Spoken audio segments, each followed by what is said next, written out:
চিনি খেলে white poison, যা শরীরের ক্ষতি হতে পারে, কিন্তু শীতকালে খেজুরের গুড় আমাদের শরীরকে শক্তি দেয় এবং সুস্থ রাখে। সাধারণত চিনি শুধু ক্যালোরি দেয়, কিন্তু শরীরে পুষ্টি কম দেয়। খেজুরের গুড় প্রাকৃতিক ও পুষ্টিকর। এতে থাকে fructose, glucose, iron, potassium, magnesium ও অ্যান্টিঅক্সিডেন্ট। এটি রক্তচাপ, হজম ও রোগ প্রতিরোধের ক্ষমতা বাড়ায়। শীতকালে খেজুরের গুড় এর পিঠা ও পায়েস শরীরকে গরম রাখে। পিঠা ও পায়েস বানিয়ে নাস্তা বা ডেজার্ট হিসাবে খেলে শরীরকে শক্তি ও পুষ্টি একসাথে দেয়। খেজুরের গুড় আমরা সকালের নাস্তায় দুধ বা চায়ের সাথে খেতে পারি, রুটি, পরোটা মিশিয়ে খেতে পারি। পিঠা ও পায়েস হিসাবে বিশেষ ফ্লেভার সহ খেতে খুবই ভালো লাগে।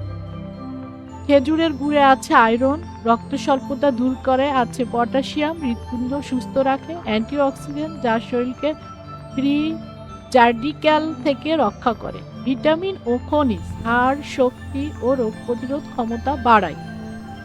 বাংলাদেশে যশোর জেলা খেজুরের গুড়ের জন্য বিখ্যাত। এখানে বিশুদ্ধ ও টাটকা খেজুরের গুড় পাওয়া যায়। ঝোল গুড়, দানা গুড়, পাটালি সবই খাওয়া যায়। শীতকালে এই সুস্বাদু পিঠা ও পায়েস এক আলাদা বৈচিত্র্য তৈরি করে। আপনি কি শীতকালে খেজুরের গুড়ের পিঠা খেয়েছেন? কমেন্টে জানান।